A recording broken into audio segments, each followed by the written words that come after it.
Assalamualaikum warahmatullahi wabarakatuh. Selamat pagi adik-adik sahabat BMA dimanapun berada. Hari ini kita bertemu lagi. Semoga adik-adik sahabat BMA dalam keadaan sehat dan tetap juga semangat untuk belajar akuntansinya. Nah, kali ini kita akan coba membahas salah satu materi tentang akuntansi syariah, ya. Nah, yang mau dibahas itu terkait dengan the scope of Sharia accounting, artinya ruang lingkup akuntansi syariah. Nah, di sini nantinya kita akan coba membahas beberapa hal, ya. Apa saja itu? Ya, kita akan membahas terkait dengan apa sih yang dimaksud dengan akuntansi syariah itu. Kemudian kita mau memahami seperti apa sih perkembangan dari akuntansi syariah. Kita juga akan memahami ya seperti apa sih prinsip-prinsip dari transaksi syariah. Juga memahami bagaimana sih karakteristik dari transaksi syariah. Dan yang terakhir kita juga akan coba memahami seperti apa sih perbedaan antara akuntansi syariah dengan akuntansi konvensional. Jadi 5 item ini nantilah yang akan kita coba bahas dalam satu video singkat ini. Dan silakan adik-adik sahabat BPA itu mendengarkan atau memperhatikan dengan baik sehingga nanti jadinya paham. Oh, ternyata ini sih yang dimaksud dengan ruang lingkup akuntansi syariah tersebut. Oke. Yang pertama kita akan coba memahami dulu sebenarnya akuntansi syariah itu apa sih, ya kan? Nah, sebenarnya akuntansi syariah ini bisa dikatakan sama ya dengan maksud dari akuntansi biasa gitu ya. Nah, kenapa? Karena di sini kita juga kegiatannya yaitu ada proses pencatatan, ada proses pengukuran, dan ada proses pelaporan transaksi keuangan yang sesuai dengan prinsip-prinsip syariah Islam. Tujuannya di sini bukan hanya mencari keuntungan, tapi juga memastikan keadilan, transparansi, dan keberkahan dalam aktivitas ekonomi.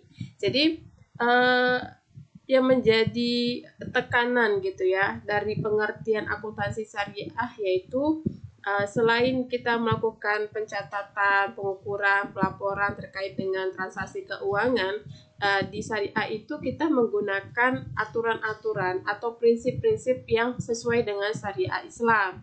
Nah, kemudian tujuannya ini bukan hanya untuk sekedar mencari keuntungan, tapi juga harus memastikan kegiatan yang dilakukan itu benar-benar adil, transparan, dan kemudian adanya keberkahan dalam setiap aktivitas ekonomi yang dilakukan. Nah, itu dia pengertian dari akuntansi syariah ya, secara sederhananya.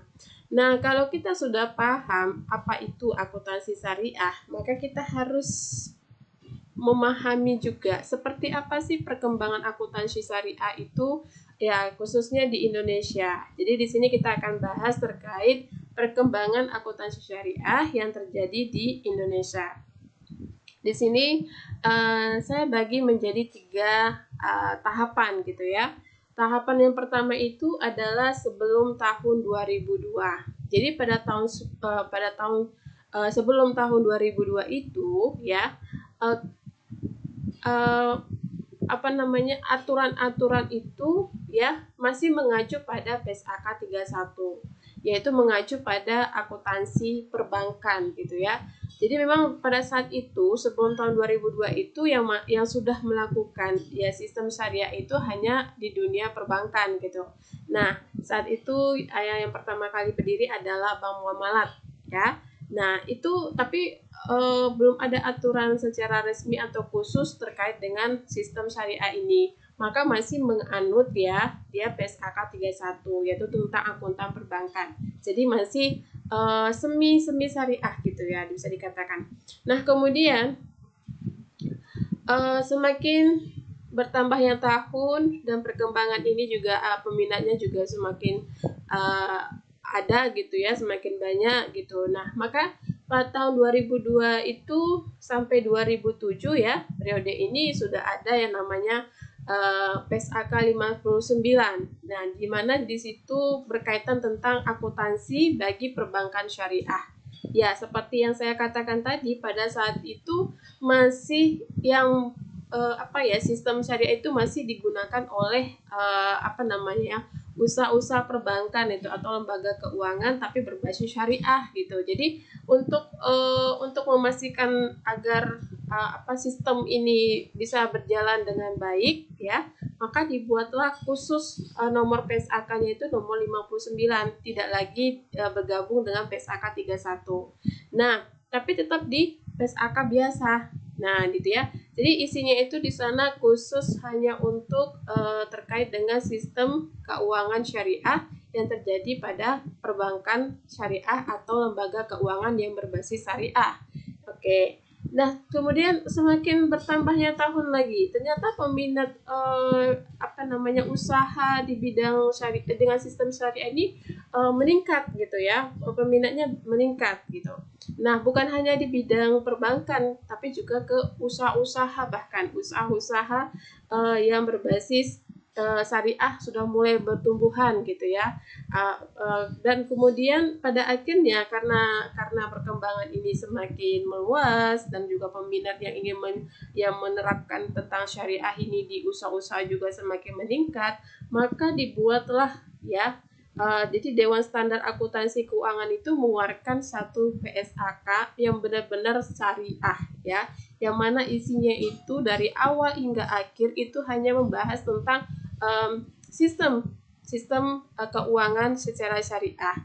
Nah, ini adalah ganti dari PSAK nomor 59. Jadi nggak lagi gabung nih, PSAK syariahnya tidak lagi gabung dengan PSAK yang biasa, sudah punya sendiri panduannya atau pedomannya gitu ya. Jadi sudah punya pedoman sendiri, maka disebutlah PSAK syariah.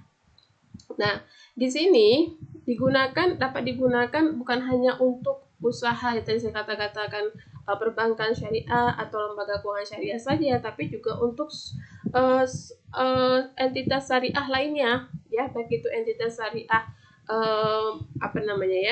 sektor publik maupun sektor swasta. Jadi ini bisa digunakan bagi siapapun yang benar-benar ingin menerapkan usahanya atau bisnisnya yang memang berbasis syariah. Jadi bisa melihat tuh pedomannya di PSAK syariah. Oke, jadi seperti itulah perkembangan ya terkait dengan akuntansi syariah yang ada di Indonesia. Dari sebelum tahun 2002, kemudian hingga 2007 hingga sekarang gitu ya. Nah, kalau kita lihat dalam bentuk grafik seperti inilah grafiknya.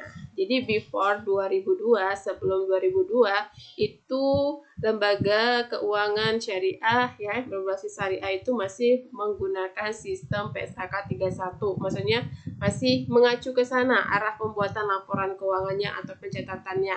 Ya. Kemudian lambat laun tahun 2002 sampai 2007 berubah, jadinya dibuatlah satu nomor PSAK yang terkait memang khusus untuk perbankan syariah. Dan kemudian pada akhirnya seperti yang kita katakan tadi, dari tahun 2007 dengan meningkatnya permintaan dan peminat orang-orang untuk melakukan sistem transaksi atau kegiatan usaha berbasis syariah, maka dibuatlah satu pedoman yang khusus memang membahas tentang pedoman atau aturan-aturan terkait dengan sistem ya keuangan berbasis syariah yang bisa digunakan untuk sektor publik maupun sektor swasta gitu. Oke, jadi itu tadi perkembangannya, kemudian kita coba pahami lagi. Seperti apa prinsip-prinsip transaksi syariah? Jadi ada beberapa prinsip transaksi syariah. Yang pertama itu adalah prinsip persaudaraan atau prinsip ukhuwah ya. Prinsip persaudaraan itu artinya apa gitu ya. Jadi prinsip persaudaraan itu maksudnya adalah di sini prinsip ini menekankan keadilan dalam pembagian hasil usaha. Misalnya dalam akad, misalnya kita melakukan akad mudharabah atau musyarakah misalnya. Jadi dalam prinsip ini tidak boleh ada pihak yang untung berlebihan dengan merugikan pihak lain. Jadi kalau misalnya usaha itu untung, maka dibagilah sesuai dengan kesepakatan di awal. Jangan satu memiliki keuntungan lebih, sedangkan yang lain dia mengalami kerugian gitu ya. Jadi usaha itu tidak boleh uh, timpang tidak adil juga boleh. Jadi misalnya nih, jika ada dua orang nih membuka usaha bersama, kemudian ternyata usaha tersebut mendapatkan keuntungan, maka keuntungan itu harus dibagi secara adil sesuai dengan rasio yang sudah disepakati pada saat akad terjadi. Jadi jangan nanti sudah disepakati misalnya katakan 60 50 60 40 gitu. Tiba-tiba pada saat usaha berjalan dan mendapat keuntungan malah dirubah atau bahkan dibohong-bohongi, dibilang oh ini kayaknya dibohongi dan pembagiannya sama nih, tapi jumlah keuntungan itu disembunyikan kebenarannya. Itu tidak boleh ya. Jadi harus berprinsip persaudaraan ya, dan dalam menjalankan usaha tersebut jangan sampai ada yang satu dirugikan, yang satu malah menguntungkan secara berlebihan. Yang kedua itu adalah prinsip keadilan. Kalau tadi persaudaraan, sekarang prinsip keadilan. Nah, prinsip keadilan di sini artinya menghindari praktik yang merugikan salah satu pihak, seperti terjadinya gharar, seperti terjadinya riba, kemudian adanya maisir, ya itu jadi ada ketidakpastian, ada bunga, ada perjudian di sana, maka itu tidak boleh dalam transaksi syariah. Nah, jadi tidak boleh ya, prinsipnya itu harus keadilan. Jadi kalau misalnya ada yang melakukan praktik-praktik seperti ya merugikan salah satu pihak ya dengan bentuk gharar, riba, maisir, itu maka dikatakan transaksinya tidak sah. Informasi keuangan yang harus disampaikan juga harus jujur, harus adil dan tidak menyesatkan. Contohnya misalnya nih, sebuah perusahaan harus melaporkan kondisi keuangannya secara jujur tanpa menyembunyikan kerugian hanya untuk terlihat baik gitu ya. Jadi seperti yang saya katakan sebelumnya. Jadi kalau misalnya nih ya usaha tersebut untung ya, terus dikatakan untung, jangan dikatakan rugi. Nah, kalau misalnya dia untung dan kemudian untungnya sebenarnya banyak gitu ya, besar, maka katakan sejujurnya, jangan justru disembunyikan sehingga nanti ini dianggap tidak sah gitu ya transaksinya. Nah, itu. Yang kedua, yang ketiga, prinsip kemaslahatan. Maksudnya apa sih prinsip kemaslahatan itu? Jadi transaksi itu harus memberi manfaat bukan hanya kepada para pihak yang terlibat, tapi juga kepada masyarakat luas. Jadi prinsip transaksi syariah itu yang ketiga adalah itu harus selaras dengan tujuan syariah, yaitu menjaga agama, jiwa, akal, keturunan, dan harta. Maksudnya apa gitu ya? Jadi prinsip kemaslahatan itu ya ketika kita buka suatu usaha atau melakukan suatu transaksi, maka itu jangan sampai merugikan ya, maksudnya merugikan banyak orang, tapi justru harus memberikan manfaat bagi pihak-pihak yang terlibat, bahkan kepada masyarakat yang luas. Contohnya, ada sebuah usaha halal tidak hanya menghasilkan keuntungan tapi juga membuka lapangan kerja dan membantu masyarakat. Jadi itu salah satu contohnya. Jadi prinsipnya itu transaksi itu dilakukan bisa memberikan manfaat kepada banyak orang gitu. Ya seperti tadi, sebuah usaha dibuka. Usahanya yang dibuka ini harus halal dong ya, jangan yang tidak halal. Kemudian setelah dibuka usaha tersebut, mereka pastinya membutuhkan karyawan gitu kan. Jadi mereka membuka lapangan kerja buat masyarakat yang ada di sekitar usaha tersebut. Ya, begitu prinsipnya ya. Kemudian prinsip keseimbangan. Maksudnya yaitu transaksinya itu tidak hanya fokus pada memaksimalkan keuntungan perusahaan untuk si pemilik, tapi juga memperhatikan kesejahteraan semua pihak yang mendapatkan manfaat dari kegiatan ekonomi tersebut. Jadi prinsip keseimbangan artinya balance gitu ya, seimbang ya. Jadi keuntungan perusahaan itu yang telah diperoleh gitu ya, tidak hanya fokus ke sana, tapi juga harus memperhatikan gitu ya, bagaimana kesejahteraan misalnya karyawannya atau mungkin orang-orang yang memang terlibat dalam kegiatan atau transaksi tersebut. Contohnya, misalnya sebuah perusahaan boleh mengambil keuntungan, tapi juga memastikan upah yang adil dan menjaga lingkungan. Jadi, ya namanya pemilik usaha pasti ya dia pengen mendapatkan keuntungan, ya kan? Kita tahu seperti itu. Tapi jangan itu tidak dilarang, tapi jangan sampai dia mengambil keuntungan tapi membuat orang-orang yang berkaitan dengan usaha dia itu justru kayak terjolimi gitu. Nggak boleh. Jadi berikan juga upah atau gaji yang sewajarnya dan selayaknya sesuai dengan kegiatan yang mereka lakukan. Dan kemudian usaha yang dilakukan itu jangan sampai menjadi bisa merusak lingkungan. Jadi boleh misalnya mau membuka usaha terkait dengan alam gitu ya, tapi boleh silakan dilakukan.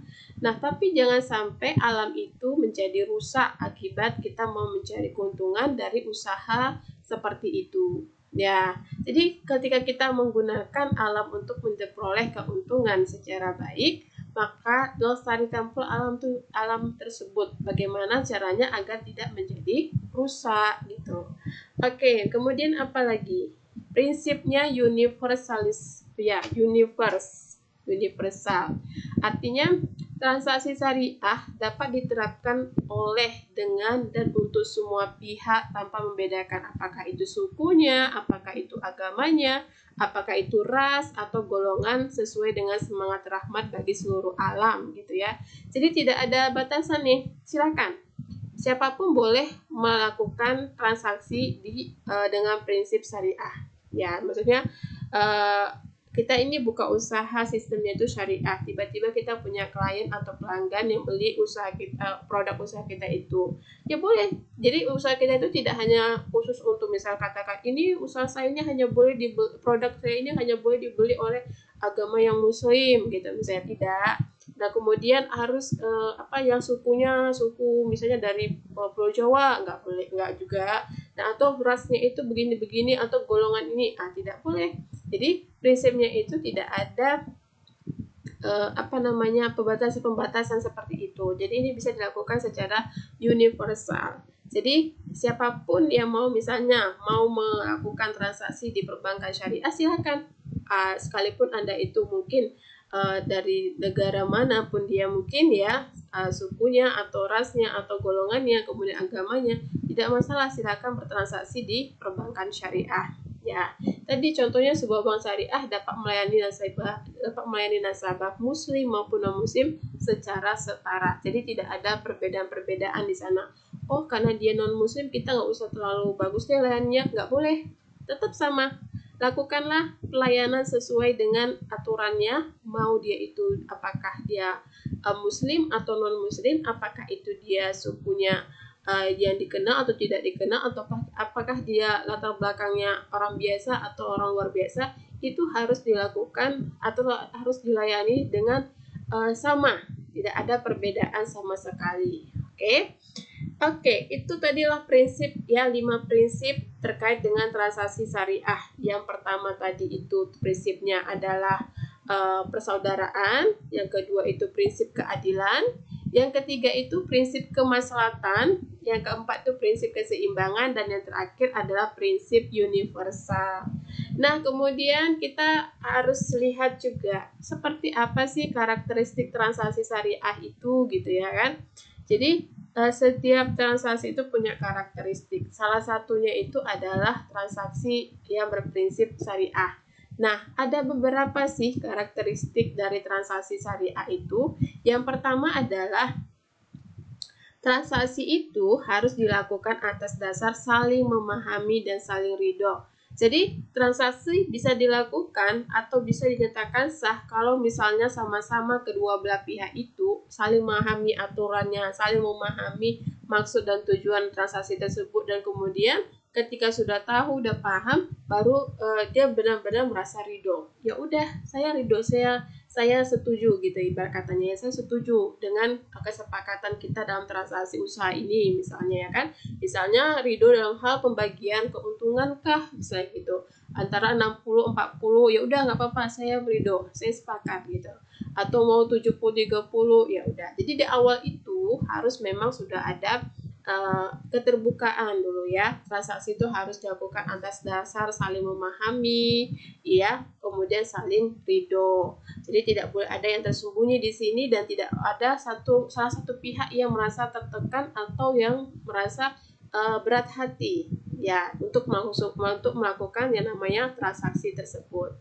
Nah, kemudian yang kedua, kebebasan bertransaksi diakui selama objek transaksi halal dan baik. Oke, jadi maksudnya di sini silakan lakukan transaksi apapun itu selama objek yang dilakukan ya, objek yang digunakan dalam transaksi itu adalah halal dan baik. Nah, tidak ada pengekangan gitu ya, tapi diberikan kebebasan ya, silakan bebas bertransaksi selama objek tersebut memang dikatakan halal dan juga baik ya. Kalau tidak halal atau melanggar dalam aturan agama ya atau juga aturan negara, itu maka tidak boleh ya. Apalagi misalnya yang transaksi yang kita lakukan itu yang tidak baik gitu ya, maka itu tidak boleh dilakukan. Nah, itu sudah melanggar dari karakteristik dari transaksi syariah tersebut gitu. Yang ketiga, uang hanya berfungsi sebagai alat tukar dan pengukur nilai, bukan sebagai komoditas untuk diperjualbelikan. Maksudnya itu adalah uang itu ya hanya bisa digunakan sebagai alat tukar. Ketika kita melakukan transaksi, uang hanya bisa digunakan sebagai alat tukar, tapi jangan digunakan sebagai komoditas untuk diperjualbelikan. Jadi dalam transaksi syariah itu tidak dibolehkan. Ya, hanya boleh digunakan sebagai alat tukar dalam arti kata ketika kita mau beli sesuatu gitu ya, mau beli laptop, maka kita gunakan uang untuk sebagai alat tukarnya gitu. Kita dapat laptop, kemudian kita kasih duit gitu ya, tapi jangan jadikan sebagai komoditas gitu, jangan dijadikan sebagai suatu hal yang diperjualbelikan ya, itu uangnya. Oke. Kemudian yang keempat, transaksi tidak boleh mengandung unsur riba atau bunga atau kelebihan yang tidak sah. Jadi ya, ini nggak boleh sama sekali dalam kegiatan berbasis syariah ya, usaha berbasis syariah itu yang mengandung unsur riba atau bunga. Misalnya kita kasih pinjam dia uang, itu nggak boleh kita selipkan yang namanya bunga, itu nggak boleh dalam kegiatan tersebut. Atau mungkin dalam transaksi kegiatan usaha lainnya, itu tidak boleh ya, apalagi meminta kelebihan suatu hal, kelebihan uang yang tidak layak gitu, tidak sewajarnya gitu ya, dari transaksi kita lakukan itu tidak boleh. Nah, kemudian yang kelima, transaksi itu tidak boleh mengandung unsur kezaliman. Misalnya ya, dalam transaksi itu kita mengurangi timbangan ya gitu, terus kualitas atau mengambil bukan hak kita gitu. Misalnya kan kadang-kadang ada juga tuh ya yang penjual itu dia mengurangi timbangannya, sudah di setel gitu di timbangannya itu biar nanti agak berat, jadi padahal kalau ditimbang itu sebenarnya nggak sampai 1 kilo, tapi dalam jarumnya itu menunjukkan dia sudah 1 kilo gitu ya. Kayak seperti itu contohnya, tidak boleh dilakukan ya. Jadi tidak boleh ada unsur kezaliman di dalam transaksi yang kita lakukan ya, antara kedua belah pihak atau lebih gitu. Nah, kemudian tidak boleh mengurangi kualitasnya gitu. Tadinya kita tuh lihat ya, yang dikasih contoh tuh kualitas, misalnya kualitas buahnya tuh bagus banget gitu, enak gitu. Nah, tiba-tiba pas kita sudah mau beli gitu ya, di dalam plastik itu kan yang ngambil, katakanlah yang ngambil itu, yang milih itu adalah si penjualnya, diselipin tuh berapa buah yang tidak layak. Nah, itu tidak boleh gitu ya, itu dilarang dalam transaksi syariah ya. Kemudian apalagi, transaksi tidak boleh mengandung unsur maisir. Maksudnya itu tidak boleh kita melakukan transaksi atau kegiatan usaha itu yang ada unsur-unsur perjudiannya atau unsur-unsur spekulasi yang berlebihan. Ini tidak boleh atau tidak dibenarkan dalam transaksi syariah ya. Jadi perjudian itu tidak boleh, atau spekulasi yang berlebihan itu tidak diperbolehkan. Yang ketujuh, karakteristiknya transaksi tidak boleh mengandung unsur gharar. Ya, gharar itu artinya suatu ketidakjelasan, atau transaksi itu mengandung sifat manipulasi atau sesuatu hal yang tidak pasti, ketidakpastian dalam akad tersebut. Nah, ini tidak boleh dilakukan. Jadi kalau misalnya ada transaksi yang mengandung unsur gharar ini, maka itu tidak sah secara transaksi syariah, maka itu transaksinya atau akadnya tidak sah, ya. Kemudian karakteristik berikutnya adalah transaksi tidak boleh mengandung unsur haram. Ya, ini segala hal lah pokoknya yang dilarang secara tegas dalam Al-Qur'an dan Sunnah, ya. Apakah itu proses pembuatan produk, apakah itu bahan produk, ataukah produknya tersebut itu tidak boleh sama sekali mengandung unsur-unsur yang halal atau hal yang haram yang tidak dibenarkan oleh Al-Quran dan Sunnah, atau dan tidak dibenarkan dalam aturan agama maupun aturan negara gitu ya. Oke, transaksi berikutnya adalah karakteristik berikutnya adalah transaksi tidak boleh menggunakan prinsip nilai waktu dari uang. Keuntungan hanya boleh diperoleh dari kegiatan usaha nyata yang mengandung risiko. Jadi artinya di sini transaksi tidak boleh menggunakan prinsip nilai waktu dari uang, yaitu kita tidak boleh mengambil keuntungan dari uang yang kita pinjamkan ke orang. Jadi itu katanya kan dipinjam 10 juta karena dia belum bisa bayar sampai berapa bulan gitu ya. Jadi itu bunganya bertambah terus. Maka si yang memberikan pinjam ini dapat keuntungan dari bunga-bunga. Itu tidak boleh dilakukan dalam transaksi syariah, ya, itu tidak dibenarkan.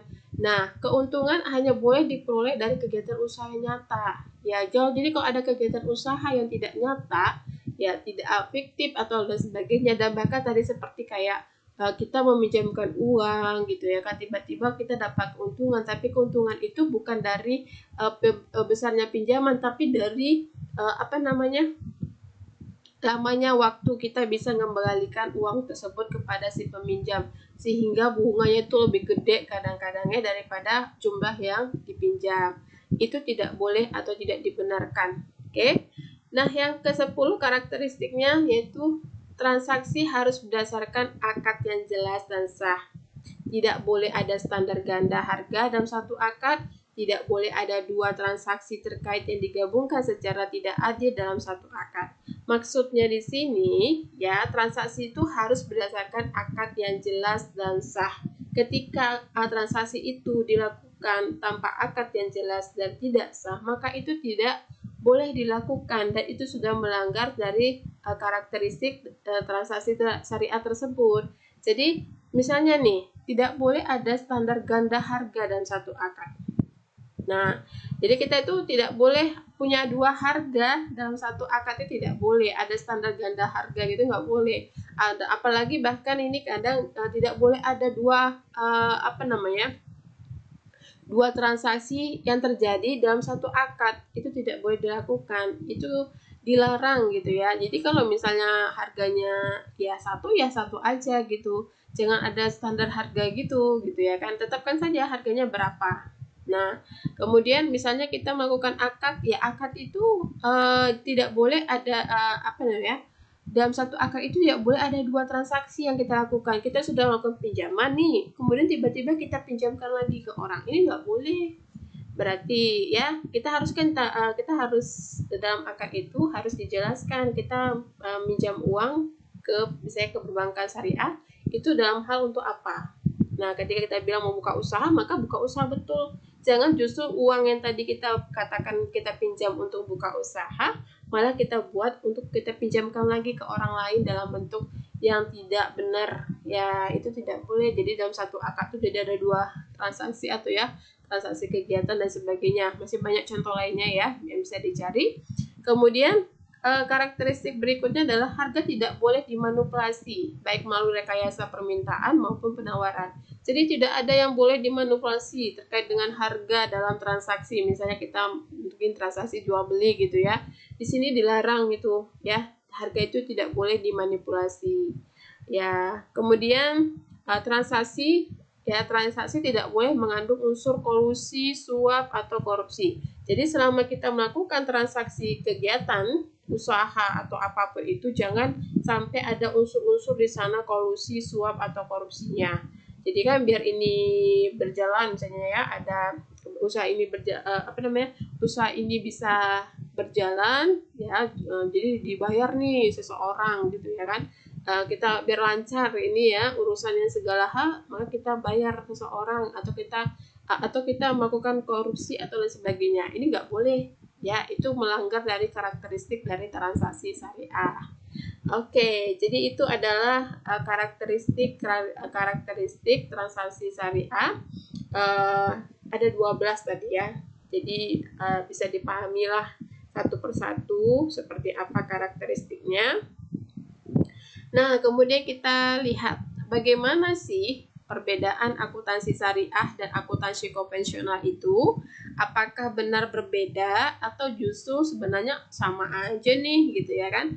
Ya, mari kita lihat dulu. Jadi ada beberapa nih landasan atau ada beberapa aspek nih yang perlu kita pahami terkait dengan perbedaan antara akuntansi syariah dengan akuntansi konvensional. Ya, yang pertama itu kita lihat dari aspek landasan filosofisnya. Oke, kalau berdasarkan landasan filosofisnya, akuntansi syariah itu berlandaskan pada Al-Quran, hadis, ijma, dan qiyas.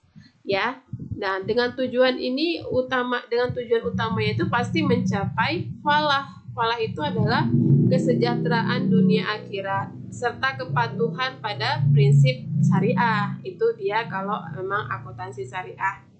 Tapi kalau filosofi akuntansi konvensional itu dia berlandaskan pada konsep kapitalisme dan teori ekonomi modern, di mana tujuan utamanya itu adalah memaksimalisasi laba serta kepentingan pemegang saham. Jadi mereka nggak mau usaha itu ada mengandung unsur-unsur yang tidak baik atau yang melanggar aturan agama atau aturan negara. Itu mereka nggak penting gitu, tidak melihat ke sana. Yang penting mereka berusaha untuk bagaimana caranya mendapatkan keuntungan atau laba yang sebesar-besarnya atau semaksimal mungkin gitu. Tapi kalau di syariah itu harus dilihat nih. Oke, silakan melakukan transaksi, silakan membuka usaha, tapi harus membuka itu harus memenuhi aturan-aturan ya, prinsip-prinsip syariah yang sudah ditentukan ya berdasarkan apa? Al-Quran, hadis, ijma ya, qiyas dan sebagainya. Nah, jadi itu perbedaannya dari aspek landasan filosofis. Nah, kemudian kalau dari aspek tujuan laporan keuangan, ya perbedaannya, kalau akuntansi syariah itu, ya tujuan laporan keuangannya itu bukan hanya sekedar untuk memberikan informasi ekonomi. Nah, tapi juga di sini untuk memastikan nih, ya dari laporan keuangan itu untuk memastikan apakah kepatuhan syariahnya sudah dipenuhi atau tidak. Misalnya, usaha tersebut tidak terlibat riba, gharar, masyir gitu ya, dan pertanggungjawaban sosial gitu ya, kepatuhan dan juga pertanggungjawaban sosialnya. Itu adalah tujuan laporan keuangan dari akuntansi syariah. Tapi kalau akuntansi konvensional, tujuan laporan keuangannya itu adalah memberikan informasi relevan dan andal bagi pengambilan keputusan ekonomi oleh pihak-pihak yang membentukkan seperti pihak investor, kreditor, kemudian pemangku kepentingan lainnya. Jadi tidak ada memikirkan apakah itu ada ribanya, apakah itu kegiatan usahanya itu ada unsur-unsur perjudiannya, apakah ada unsur-unsur ketidakjelasan atau apa gitu. Enggak, mereka tidak melihat itu. Yang mereka lihat adalah bagaimana informasi yang diberikan itu relevan dan andal ya bagi siapa, bagi pihak-pihak yang butuhkan. Hanya itu, mereka tidak memikirkan terkait dengan prinsip-prinsip syariah atau yang ada yang melanggar aturan agama atau negara, tidak ada. Mereka tidak ada memikirkan ke sana. Ya, itu perbedaan dari tujuan laporan keuangan. Nah, yang kemudian perbedaan aspek ketiga adalah seperti apa konsep kepemilikan dan kekayaan. Dari konsep kepemilikan dan kekayaan ini kita bisa lihat kalau dia di akuntansi syariah, kekayaan itu yang diperoleh dari usaha atau kegiatan usaha yang dilakukan itu dipandang sebagai titipan atau amanah yang diberikan oleh Allah, ya. Jadi gitu kita tuh beranggapan membuka usaha tersebut dapat keuntungan itu ya, itu beranggapan bahwa ini hanya titipan dari atau titipan atau amanah dari Allah gitu. Jadi kita manusia itu beranggapan kita hanya sebagai pengelolanya, sehingga dari kekayaan itu kita benar-benar memperolehnya dengan cara yang baik. Kemudian nanti kekayaan itu kita bisa gunakan untuk selain untuk kepribadian masing-masing pihak, kemudian untuk bisa diberikan kepada orang-orang yang mungkin membutuhkan di luar sana gitu ya. Nah, tapi kalau misalnya akuntansi konvensional, konsep kepemilikan dan kekayaannya itu dia menganggap bahwa kekayaan adalah hak absolut si pemilik gitu ya.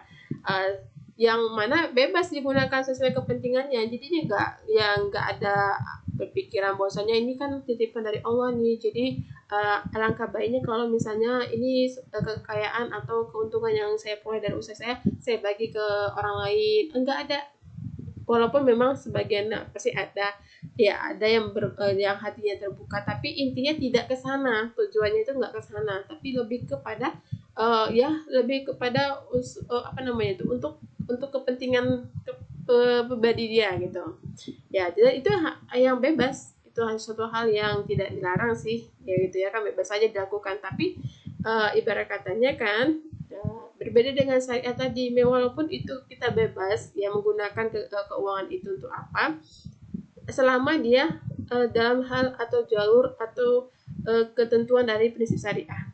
Nah, karena tadi berpandangan bahwa itu kekayaan adalah titipan dari Allah, maka dia hanya merasa bahwa ini keuntungan saya, alangkah baiknya saya bagi untuk orang-orang yang membutuhkan di luar sana gitu ya. Tidak hanya memikirkan untuk keperluan atau kepentingan pribadinya gitu, tapi juga memikirkan ke orang lain.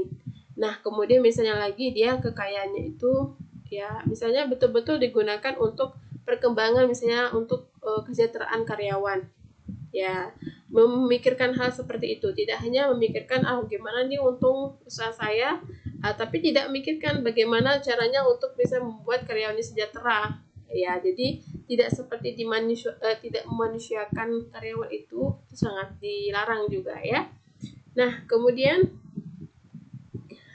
prinsip transaksi ya, prinsip transaksi dalam akuntansi syariah, prinsip transaksinya tadi yaitu tadi seperti transaksi yang dilakukan itu harus benar-benar bebas dari yang namanya riba, gharar, maisir, serta praktik haram lainnya. Banyak ya praktik haram lainnya yang mungkin bisa masing-masing tahu apa aja itu ya.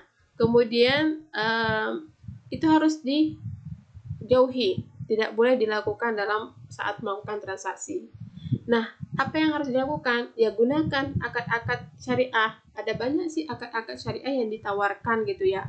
Apakah itu dia mau terkait dengan transaksi jual beli, apakah transaksi berkaitan dengan modal gitu ya, modal usaha atau menyewa atau hal sebagainya. Banyak yang ditawarkan oleh akad-akad syariah yang prinsipnya memang sesuai dengan aturan syariah yang bisa membuat kedua belah pihak itu merasa untung dan juga nyaman untuk melakukan transaksinya atau aktivitas kegiatan ekonominya. Nah, kalau misalnya akuntansi konvensional, prinsip transaksinya itu bebas aja mau melakukan transaksi apapun itu selama sah secara hukum, tapi secara hukum negara aja, tidak secara hukum agama gitu ya. Ya, jadi sehingga mereka itu melakukan transaksi itu ya mau pakai untuk ada unsur bunganya, ada spekulasinya, ada unsur perjudiannya, ada penipunya itu perjudiannya itu ya tidak tidak ada dilarang gitu, bebas aja gitu. Nah, sedangkan di akuntansi syariah tadi kan tidak boleh tuh yang ada unsur-unsur riba, spekulasi dan perjudian itu tidak boleh dilakukan gitu. Jadi itu yang menjadi perbedaan antara syariah dan konvensional.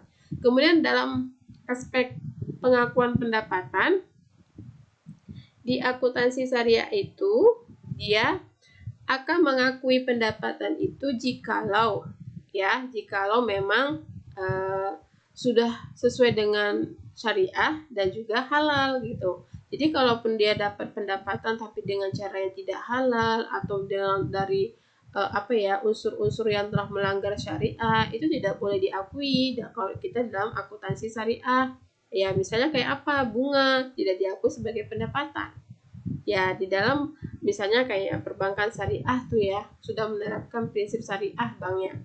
Nah kalau dia misalnya ada kegiatan yang ada unsur bunga ini, makanya dinyatakan tidak sah nih, ya tidak sah dia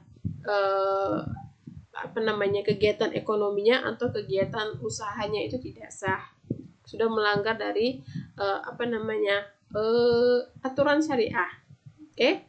Nah, kalau akuntansi konvensional itu dalam mengakui pendapatan, semua pendapatan yang diperoleh secara sah menurut hukum dapat diakui termasuk bunga. Jadi dia sesuai hukum negara ya, bukan sesuai hukum agama. Jadi kalau yang di syariah, akuntansi syariah itu bukan hanya melihat hukum agama, tapi juga hukum negara juga. Jadi double ya. Tapi kalau di konvensional itu dia hanya melihat dari sisi hukum negara aja gitu. Ya kalau masalah kalau menurut aturan hukum negara ya nggak masalah bunga itu. Tapi kalau dalam hukum agama Islam atau syariahnya itu dilarang. Jadi makanya kalau ada unsur itu dalam transaksi yang dilakukan antara kedua belah pihak atau lebih, maka itu dikatakan tidak sah gitu ya. Berbeda dengan akuntansi konvensional yang memberikan kebebasan saat mengakui pendapatan yang terserah mau pendapatan itu diperoleh dari mana, sepanjang dia tidak tidak melanggar hukum negara tadi ya atau hukum biasa gitu, maka dapat diakui ya. Itu dia perbedaannya. Kemudian dari konsep akuntabilitas ya, kalau akuntansi syariah itu akuntabilitas ganda, yaitu bukan hanya kepada manusia tapi juga kepada Allah ya. Kepada manusia itu berarti stakeholder ya, pemilik gitu. Nah tapi juga kita itu akuntabilitasnya itu juga kepada Allah gitu. Kalau konvensional, akuntabilitas terutama kepada pemegang saham. Nah setelah kepada pemegang saham baru ke pihak eksternal sesuai dengan standar akuntansi. Nah kemudian tidak ada di sini yang namanya kepada Allah, itu dia yang membedakan ya, itu yang membedakan. Jadi yang diutamakan itu dalam konvensional adalah pemegang saham, kemudian pihak eksternal sesuai standar akuntansi. Sedangkan di syariah itu yang hanya ada dua, tidak hanya antar manusia yaitu stakeholder, tapi juga kepada Allah. Itu konsep akuntabilitasnya. Bagaimana dengan standar akuntansinya? Kalau di akuntansi syariah itu mengacu pada Accounting and Auditing Organization for Islamic Financial Institution. Artinya mengacu pada pedoman AAOIV ya, atau dikatakan AAOIV gitu ya, serta PSAK syariah yang dimiliki oleh di Indonesia. Jadi kalau kita di Indonesia itu sudah disusun nih aturan-aturannya itu dalam PSAK syariah, tapi secara global, secara mendunia itu mengacu pada Accounting and Auditing Organization for Islamic Financial Institution. Nah, itu dia. Kalau akuntansi konvensional, dia standar akuntansinya mengacu pada IFRS atau GAAP atau PSAK umum ya. Itu dia yang kita acu gitu ya, menjadi pedoman ketika menyusun baik itu pencatatan, pengukuran, laporan keuangan gitu ya, menyusun laporan keuangan, yaitu acuan standarnya kalau di akuntansi konvensional. Nah, bagaimana dengan laporan tambahan? Kalau di akuntansi syariah ada laporan khusus yang harus dibuat, seperti apa? Seperti laporan sumber dan penggunaan dana zakat, infak, sedekah, wakaf, serta laporan kepatuhan syariah. Jadi bukan hanya melampirkan atau membuat atau menyusun laporan keuangan laba rugi, laporan perubahan ekuitas, laporan posisi keuangan, laporan arus kas, bukan hanya itu, tapi juga ada tambahan laporan. Yaitu tadi karena berbasis syariah pasti ada unsur-unsur yang terkait dengan aturan syariah atau aturan Islam gitu. Ya tadi ada laporan khusus sumber dan penggunaan dana zakat, infak, sedekah, wakaf, kemudian laporan kepatuhan syariah. Apakah sudah sesuai atau tidaknya? Itu harus ada laporannya juga. Tapi kalau di akuntansi konvensional, di sini tidak ada laporan zakat atau kepatuhan syariah, ya. Tapi yang pasti hanya laporan keuangan standar dan seperti yang kita ketahui ya, laporan laba rugi, arus kas, perubahan ekuitas, kemudian laporan ekuitas, neraca ya, laporan posisi keuangan, ya itu seperti itu hanya yang ada di akuntansi konvensional. Jadi sama sekali tidak ada laporan tambahannya, ya. Jadi itulah yang menjadi perbedaan antara akuntansi syariah dengan akuntansi akuntansi konvensional. Oke, adik-adik sahabat BMA dimanapun berada, jadi saya rasa sudah cukup jelas ya bagaimana ruang lingkup akuntansi syariah itu. Jadi yang tadi pertama kita sudah paham seperti apa pengertian akuntansi syariah, kita juga sudah tahu sebagaimana perkembangan ya akuntansi syariah itu di Indonesia. Kemudian kita tahu juga bagaimana prinsip-prinsip transaksi syariah tersebut. Kita juga sudah bisa tahu karakteristik transaksi syariah itu apa-apa saja atau bagaimana saja gitu ya. Dan yang bahkan terakhir tadi kita sudah juga mencoba memahami apa sih yang menjadi perbedaan antara akuntansi syariah dengan akuntansi konvensional. Nah, semua itu sudah kita coba bahas di dalam satu video ini, dan mudah-mudahan adik-adik dimanapun berada sudah bisa tahu, sudah bisa paham, sudah bisa mengerti. Jadi ketika nanti memang ingin membuka usaha syariah yang berbasis syariah atau mungkin ingin melakukan transaksi yang berbasis syariah, maka sudah tahu seperti apa dan bagaimana yang harus dilakukan untuk menjalankan ya dalam penerapan prinsip-prinsip syariah tersebut dalam keseharian. Oke, ya adik-adik sahabat BMA, demikian penjelasannya. Mudah-mudahan mudah dipahami. Tetap semangat untuk belajar akuntansinya di rumah masing-masing. Kemudian tetap semangat untuk belajarnya dan juga tetap menjaga kesehatan juga. Sampai ketemu lagi di lain waktu dengan pembahasan akuntansi lainnya pula. Assalamualaikum warahmatullahi wabarakatuh dan selamat pagi.